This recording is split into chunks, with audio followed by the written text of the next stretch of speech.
I have been ill for years. I've been to hospitals all over the country. They kept me in them for weeks at a time, then let me go and told me they didn't know what my trouble was. Then you, a boy I've known all my life, laid down, went to sleep, and told me what was wrong with me. What's more, you told a man who doesn't know anything about touring what to do to bring me relief. And when he did it I got more than I ever got from all the other treatments I took. Now they've stopped Lane from practicing and getting worse fast. I'm going to die. But you, old man, you've got to keep going with this. There is a river thing. Don't let anybody stop you from helping people with it. You may never understand it, but if it comes from God, and you are faithful to the trust He put in you when He gave it to you, it won't bring you to harm. He released Edgar's hand. I must rest now, he said. Send me Pearl. Edgar went out of the room and sent Pearl, one of the daughters, to take care of her father. He never saw Ike again. Without Lane's treatments he failed rapidly. What was really wrong with him no one ever knew.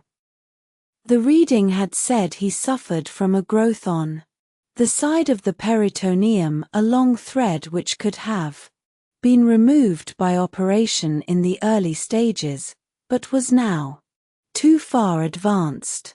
Surgery would mean death.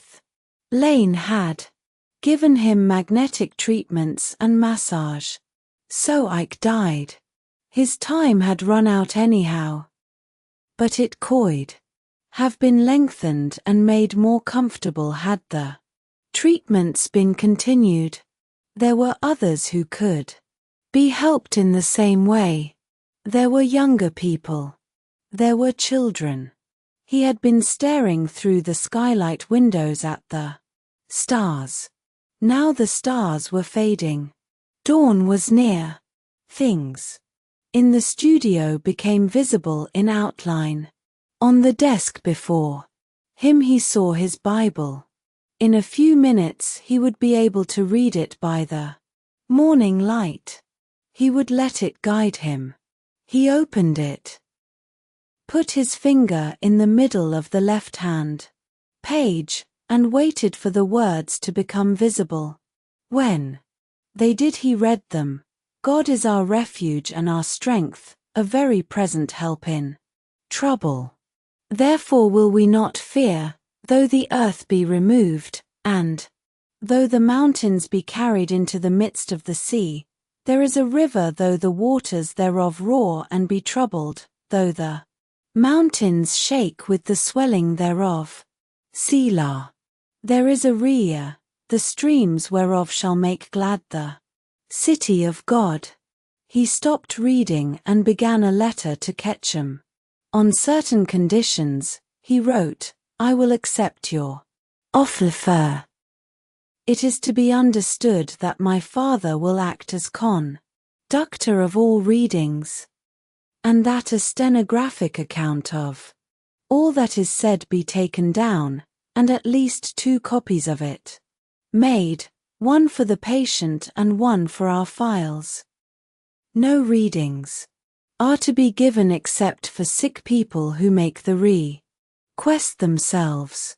Furthermore, it must be understood that I am not to consider this as a profession or a means of livelihood. The company which has been formed is to completely equip for me a photographic studio, which is to be mine to conduct as a means of my livelihood. The company is to equip another office for the readings, which I will give twice a day. Not less than $5 is to be spent on the equipment of the photographic studio, for the materials are to be all of the best. When the letter arrived in Hopkinsville, Ketchum was amused. He showed it to the squire and Mr. New, the genial hotelman who was their partner. "He doesn't know what he's got," Ketchum said. They wired Edgar to come to Hopkinsville at once. When he arrived, they showed him the mail, nearly 10,000 letters. Some of them contained money. There was more than $2,000 in cash. "What shall we do with it?" Ketchum asked. "Send it back," Edgar said. "We don't want any money until the goods are delivered." They set about drawing up a contract. First there was a special reading, at which the city, county, and circuit judges there is a river were present, along with several lawyers. They were asked to give an opinion on the legality of selling information from such a source. They said they knew of no law prohibiting it. The state medical authorities were asked for an opinion.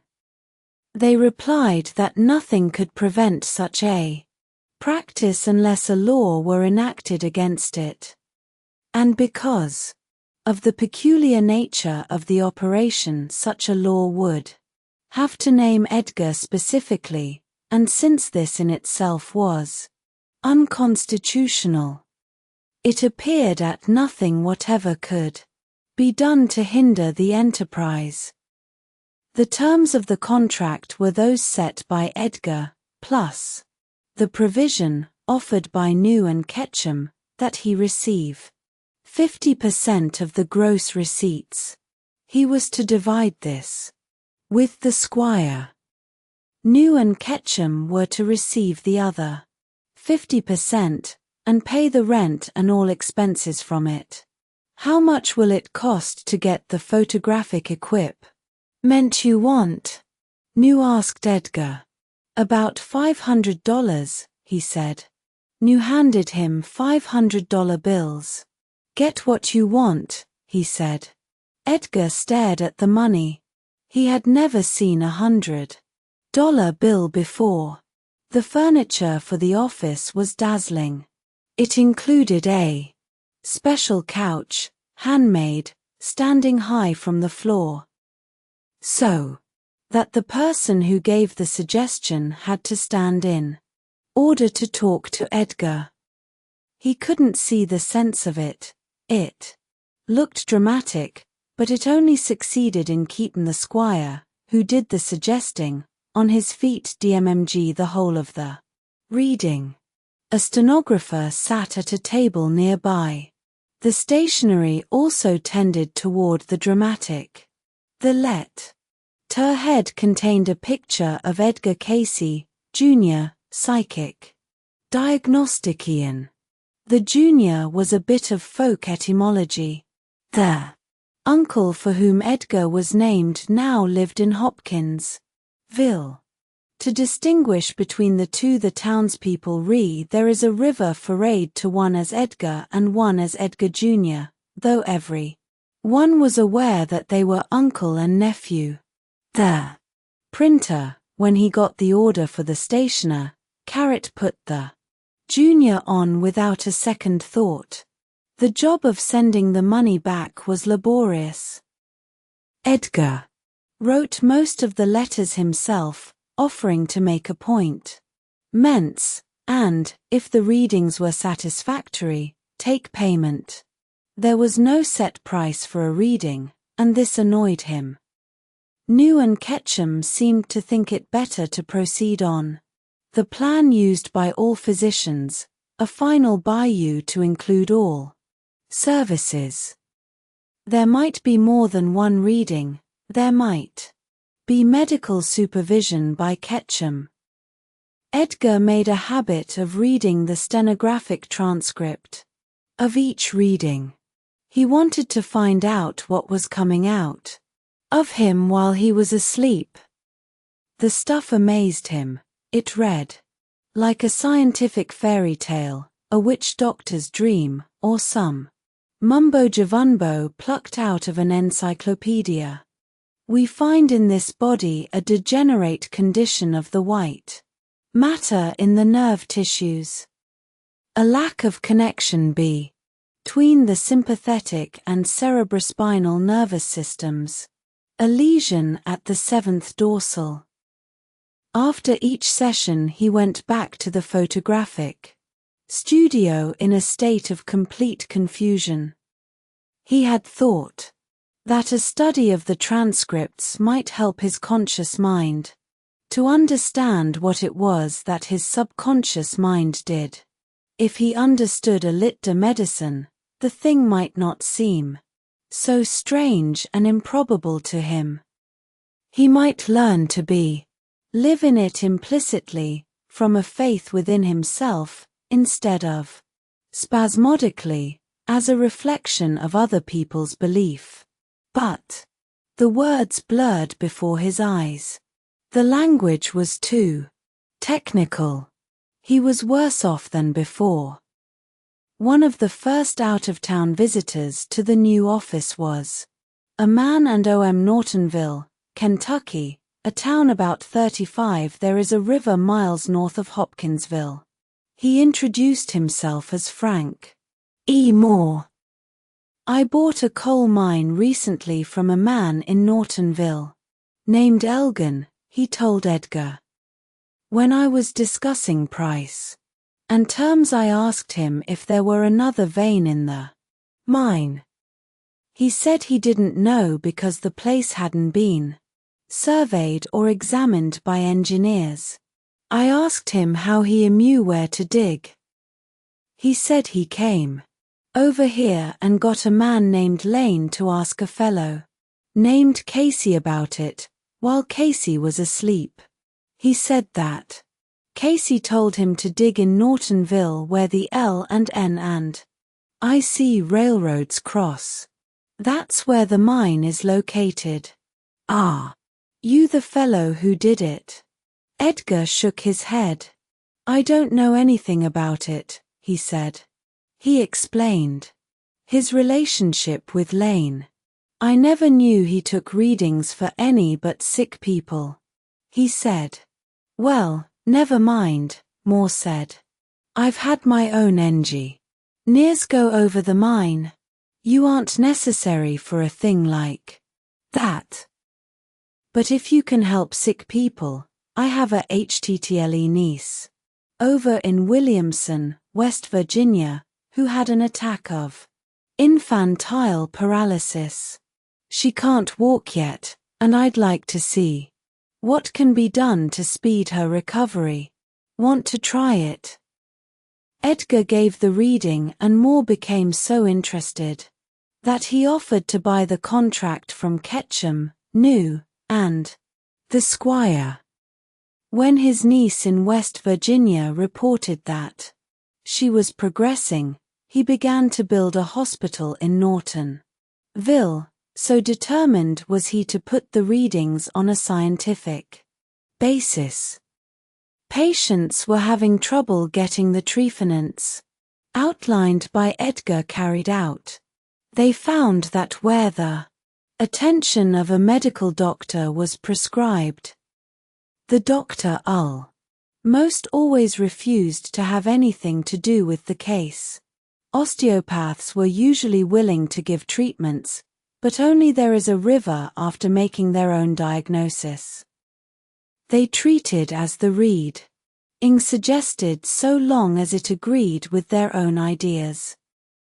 In Hopkinsville it was possible to get cooperation among the various doctors, but most of the patients were not in Hopkinsville, or even near it. Moore thought that a hospital would solve the problem, at least for those who could afford to come to it. There the readings could be carried out exactly, and the cases could be followed until the readings discharged them. While dickering with Ketchum, New, and the Squire, Moore went ahead with his plans. By January 1911, the cellar and Foundation of a small hospital building were completed. Then Moore was badly hurt in a mine accident. Edgar went to Nortonville and gave readings for him, but it was a case for surgery and rest, and Moore eventually had to go back to his home in Ohio. It took him a long time to recover, and he lost his holdings in Nortonville. The hospital was not completed, the contract stayed in Hopkinsville. VTN he left Nortonville. Moore took with him a reading which said that his injuries might sometime cause blindness. In case this occurred, treatment for it was outlined. Edgar was beginning to realize, as the days went by and the readings piled up, T-Bat Moore was right. To get the treatments carried out properly, it was necessary that cooperation exist between the different schools of medicine, or a place be established where practitioners of differing medical theories could be employed to carry out the suggestions. There was Ketchum, for instance. He was a homeopath. There was Dr. House. He was a medical doctor who had also studied osteopathy. There was Lane, who had completed his education and was now an osteopath, practicing in Georgia. These men all believed in the readings. If they could be brought together at a hospital, what might not be done? There is a river.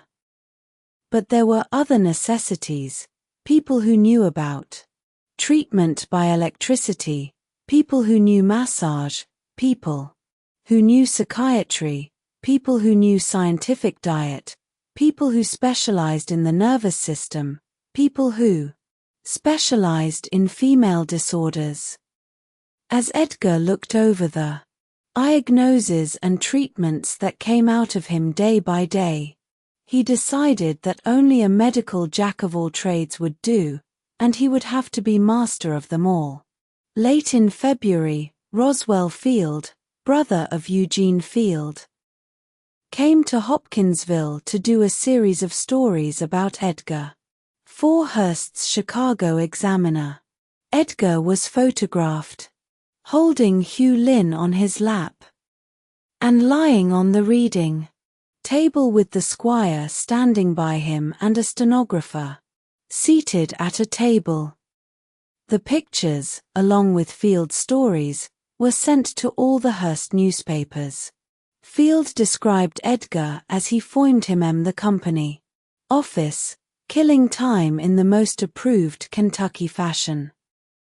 His appearance was neither conspicuously encouraging nor disappointing. His photograph, which is an admirable one, bears out the impression of a tall, slender young man, with good, honest eyes, sufficiently wide apart, a high forehead, and just the ordinary features. He admitted that he is 33 years of age, though he does not look over 25. Field listened to the yams which were already becoming legends in Hopkinsville, and sat in on several readings. As a result of his stories, Edgar was invited to visit Chicago as a guest of the Hearst papers. He went, early in March, along with New and the Squire, and stayed for 10 days, meeting people, giving readings, and answering the most preposterous questions he had ever heard. Everyone considered him a freak, and the bellboys charged people $5 to slip them into the crowded living room of the There Is a River bridal suite where they could watch the marvel of the age, as he talked, smoked, and told tales. A few days after returning to Hopkinsville, he again became a father. Gertrude bore her second son, Milton Porter, On March 29 Edgar was happier than he had ever been before. But the baby became ill. He developed whooping cough, and this was succeeded by colitis. Gertrude did not ask for a reading. Nor did it occur to Edgar that anything was seriously wrong until the doctors suddenly gave up hope. Then, a reading was taken. It was too late. Acid had permeated the system.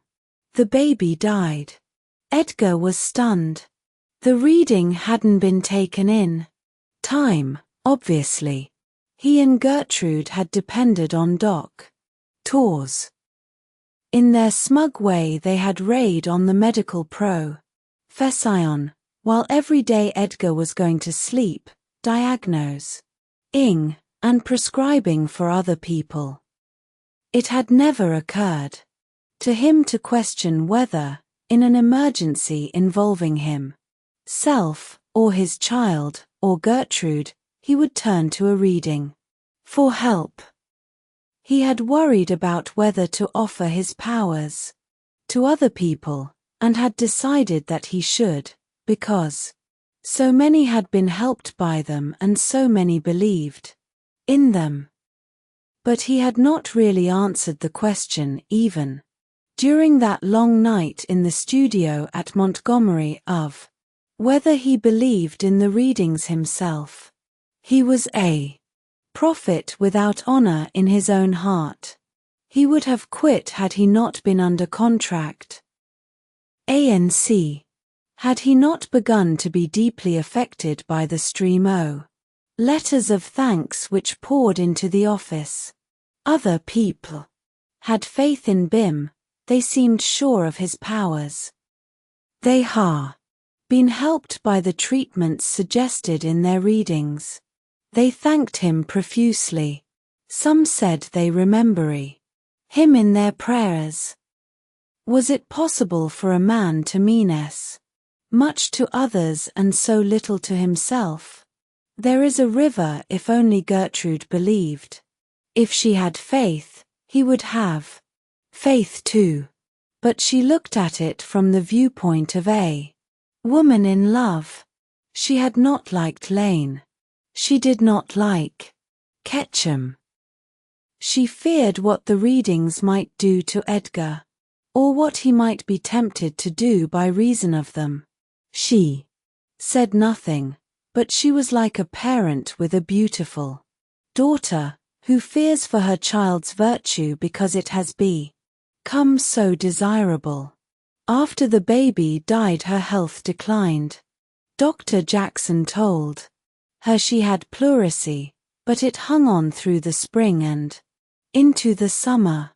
Each night Edgar came home she seemed a little weaker. She was unable to do any housework. She seemed to care htly for anything except the company of Hugh L. Tin. Each day, reading through the transcripts of the readings he had given, Edgar thought of her and felt guilty. Yes, we have the body. It has become impoverished, or thin, from conditions existing in the circulation, produced by lack of nutriment in the blood to supply the rebuilding forces in the body. Until we have a seat of trouble in the left side, at the lower extremity of the lung itself. If he could do that for others, why not for Gertrude? If she would only ask. July came, and August. One hot morning Dr. Jackson called him into his office. Edgar, he said, I've known you and Gertrude all your lives. I know you want me to be frank with you about her illness. Yes, sir, Edgar said. He sat down weakly. She's in bad shape. I've called you in because there's nothing more I can do. She has tuberculosis. Her brother died of it, you know that. TVE had the other doctors look her over. Bede's been They're along with the others. We've talked it over. We there is a river. Agree on what it's coming from, but we agree on what she has. So far as we can see, there is no hope. I don't know how long she will live, perhaps another week. You've been doing things for other people. If there's anything in that monkey business, now is the time to try it. It's your only hope. We've done all we can. You'd better get a reading. Edgar got up and walked out into the street. Somehow he got to the awful BCE and telephoned to the High U. He told Carrie and Mrs. Evans that Dr. Jackson wanted to see them. He met them and waited while they went into Jackson's office BCE. They came out weeping. Jackson was with them. How soon can you get a reading? He said. Right away, Edgar said. Wait a few minutes, Jackson said. There are some men. I want to be there. We'll need them if there is anything. That can be done. A tuberculosis specialist from Louisville was in town. Jack's son brought BFM to the office, along with Dr. A. Sargent, a local specialist in the same field. He asked Louis Elgin, the druggist, to come in. Ketchum was there. The squire was. The conductor. Dr. Casey, the Methodist preacher, and Harry Smith, who had married Edgar and Gertrude, heard what was going on and came in. When Edgar woke up, the doctors were pacing up and down the room, shaking their heads and muttering. The specialist from Louisville started talking as soon as he saw that Edgar was awake. Your anatomy is fine, he said. Your diagnosis is excellent. But your materia medica is rotten. The things you suggest are what we make medicines with. We don't use them as they are. They won't make a compound. Heroin, you say, mixed to make a liquid, given there is a river in a capsule, and manufacture only TLNRE at a time, because after 3 days the compound will disintegrate. That's just weird. These drugs are principles, Sargent said. We don't use them as they are. The diet is the same as the one used at Battle Creek. It's the one used generally for all tuberculosis now, the specialist from Louisville said. It's tuberculosis all right, Jackson said. But even if these things work, it still won't help. It's too late. I'd like to get a whiff of that keg, the specialist from Louisville said. He smiled at Edgar. You said to put apple brandy in a chara ed keg mid-let her inhale the fumes. It can't do any harm, Jackson said, though I never heard of it before. They argued and discussed, pacing the floor, while Edgar sat, miserable and silent, watching them. Did I say she could get you? He whispered to the squire. His father nodded. He was waiting for the doctors to leave. When they and the ministers had gone, leaving the squire, Ketchum, Elgin, and Edgar, there was no prescription for the compound containing heroin. The doctors had refused to write it. Will you? Elgin said to Ketchman. Ketchme hesitated. If you won't, Elgin went on, I'm going to make it up. Anyhow.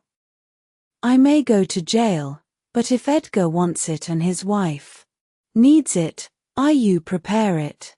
Then I'll write it, Ketchum said. His confidence in Edgar returned. He had been temporarily awed by the manner of his distinguished colleagues. There is a river. Jackson told Gertrude he wanted her to do what the reading suggested. She was too weak to resist or care. She could barely raise her head from the pillow. After the first capsule, she ceased to have hemorrhages. After the second day her fever disappeared. The fumes of the apple brandy helped. The congestion in her lungs. Very slowly she gained strength, F-G time and again into relapse. They took frequent check readings on her. Edgar watched them anxiously for indications that the tuberculosis was checked. By September the reading reported the condition in the body now is quite different from what we have had before. From the head, pains along through the body from the second, fifth and sixth dorsals, and from the first and second lumbar, tie-ups here, or floating lesions, or lateral lesions. In the muscular and nerve forces which supply the lower end of the limb and the diaphragm, in conjunction with the sympathetic nerve of the solar plexus, coming in conjunction with the solar plexus at the end of the stomach. We have had, as we had before in the system, a tie-up through the digestive tract, a state of packed through the large colon most all the time. The fecal matter lying in the body producing irritation through the whole digestive system, leaving the body in a state of collapse, as we have at present, allowed this congestion to form in the lung from the air breathed in, and till we have a congestion in the lung, choked, or clogged, leaving the air to pass through the right and upper part of the left. It has been somewhat relieved by the application of forces to the exterior and to the blood from the circulation. But the condition of the lung, of choking, is still in the system because of the fecal matter in the intestine. Through the circulation of the hepatics there has been produced the temperatures we have in the body. There is a river. A chilling or congestion of the circulation produces the temperature from the condition in the lung. That is, the air not coming in perfect contact with circulation. Lack of reoxidization of the blood produced the condition. Still, we have some bacilli here in the lung set up in these forces. On November 21st there was a good deal of difference in the condition in the body now and what we had before. We have some parts better and others not so well. We have some inflammation in the throat and larynx, more than we had before, less congestion in the lung, though we still have some. The eliminating power of the liver is not as good. The blood is weaker, thinner, for the lack of hemoglobin in it.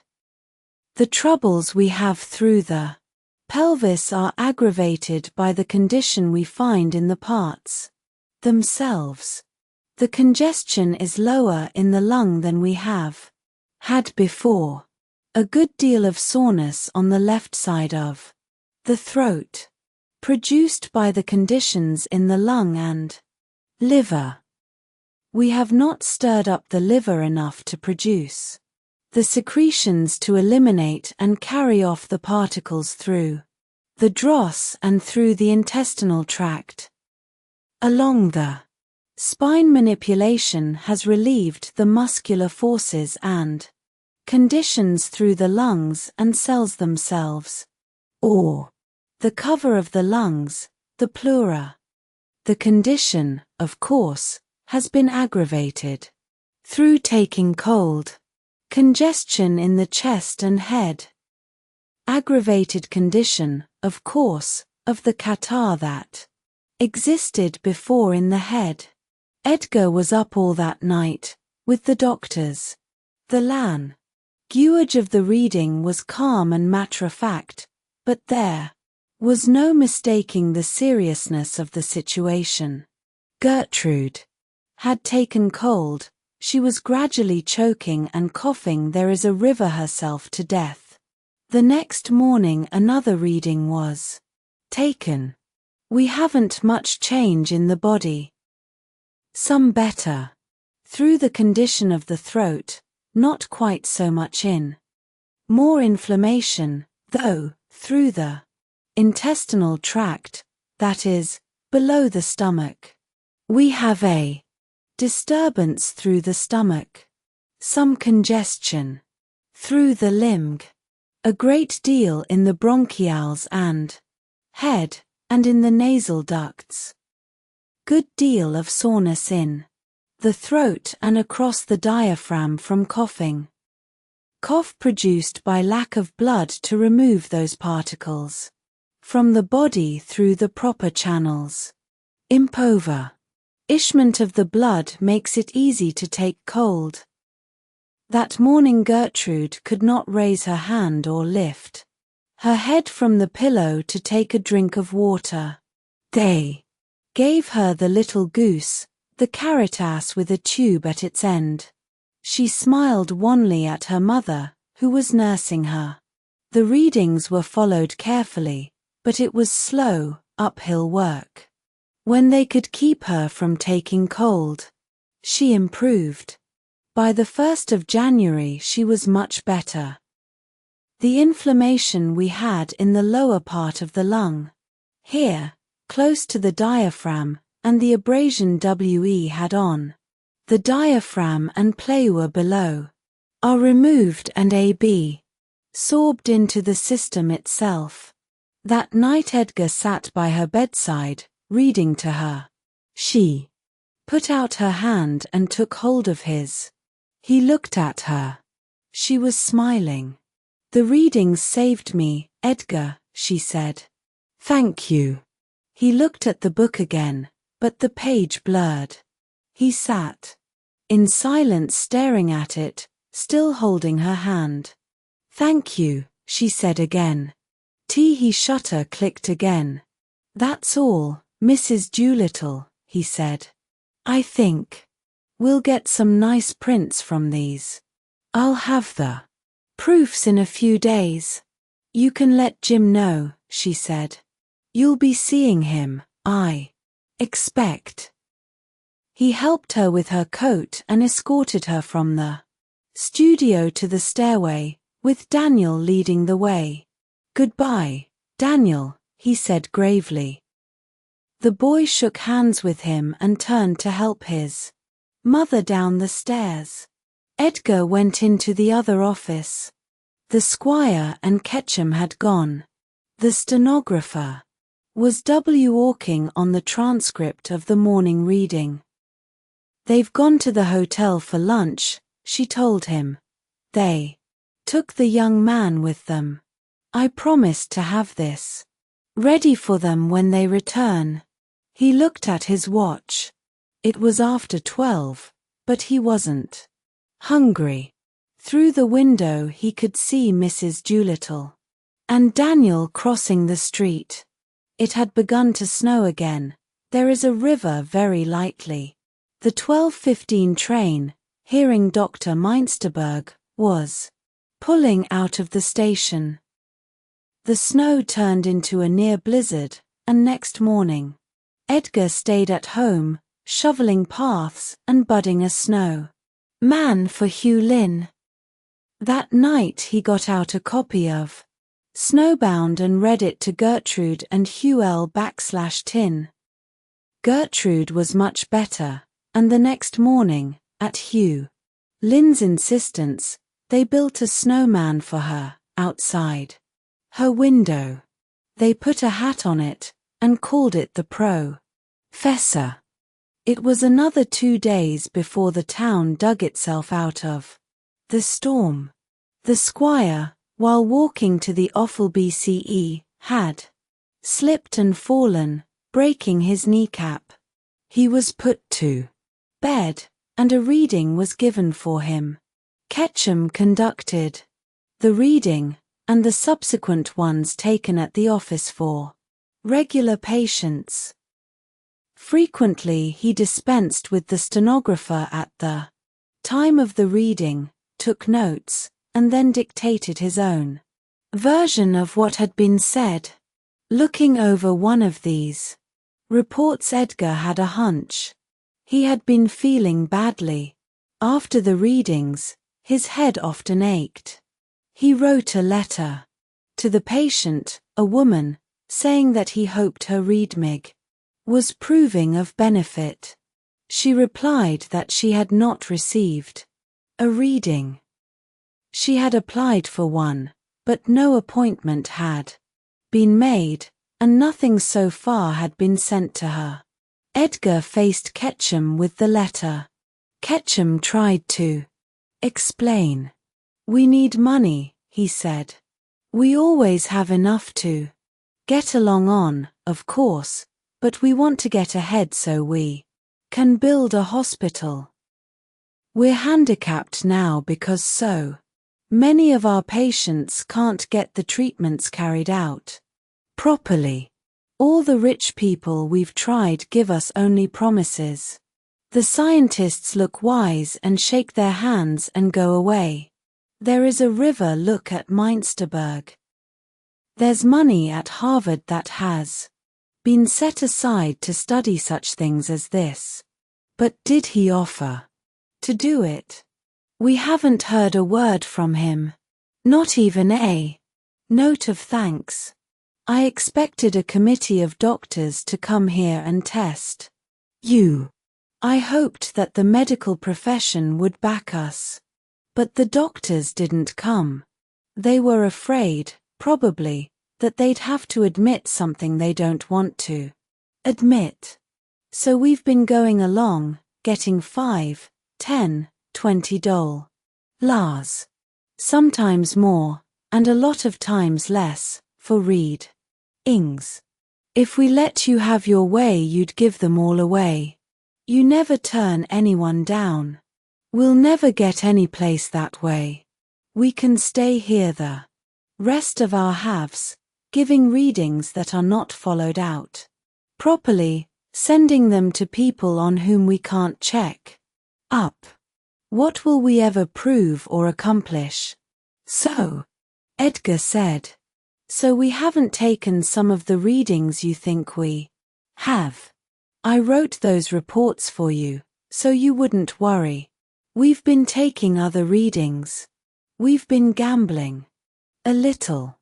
Just finding out, you know. Getting a few tips." Edgar put the letter down on the desk, picked up his hat and coat, and left. At home he found Gertrude sitting up, feeling better. "I've quit Ketchvan and new," he said. "TM glad," she said, "very glad. Do you think you're well enough so that I can go to Alabama and get a job with Tressler? I'll send you check readings as often as you need them." Gertrude smiled. "I know TM going to be all right now," she said. "You go ahead. I'm glad this business is all over." There is a river. He packed and came to MSS her goodbye. His face was like a thundercloud. "Don't worry about it," she said. "I'll join you soon." He bought a ticket for Montgomery and caught the St. Louis New Orleans flyer. He man ran out into Broad Street carrying the screaming child in his arms. He raced to the Comer and turned down Dallas Avenue, going as fast as he could. Doors and windows popped open. It was a cool, gloomy January day in Selma, Alabama, and most people in the business district were indoors. The child's piercing, agonized cries brought them out. When the man reached the of BCE of Dr. Eugene Colore, the eye specialist, the doctor was out in the street. He led the man inside, turning to shout to two other doctors who had come out of their offices across the street. "Come on over," he called. When they got there, the man was explaining what had happened, shouting to Dr. Cawawe above the pitiful shriek ing of the child. "It's flash powder. I found him on the floor of the work room. He must have made a big pile of it and put a match to it. It exploded in his face. There is a river." They tried to examine the boy, but it was difficult to hold him still. Finally they got a dressing on his eyes, and some bandages. The man picked him up and carried him back up the avenue. People who had gathered in the street watched sympathetically. "It's Edgar Casey, the photographer, and his little boy, Hugh Lin," they whispered to newcomers. "The boy burned his eyes with flash powder." Back in the studio that looked down over Broad Street, Gertrude was waiting. She led the way to her room, and Edgar laid his burden on the bed. In a little while the doctors came in, one by one. A conference was held in the reception room. None had any hope for the child's sight. A week passed. Hugh Lin was worse. One of the doctors said that an eye would have to be removed if his life was to be saved. The others agreed. They asked Edgar to tell the boy. He went into the bedroom, with the doctors following timidly behind, looking as if Dai were attending a funeral. "The doctors say they will have to take one of your eyes out, Hugh Lin," Edgar said. Hugh Lin's head was swathed in bandages. He could see nothing, but he knew the doctors were there. He spoke to them directly. "If you had a little boy, you wouldn't take his eye out, would you?" he asked. "I wouldn't take any little boy's eye out if I could help it," one of Dai's doctors said. "We're only trying to do what is best for you." "My daddy knows what is best for me," Hugh Lin said. "When my daddy goes to sleep, he's the best doctor in the world." He groped for his father's hand. "Please, Daddy, will you go to sleep and see if you can help me?" he asked.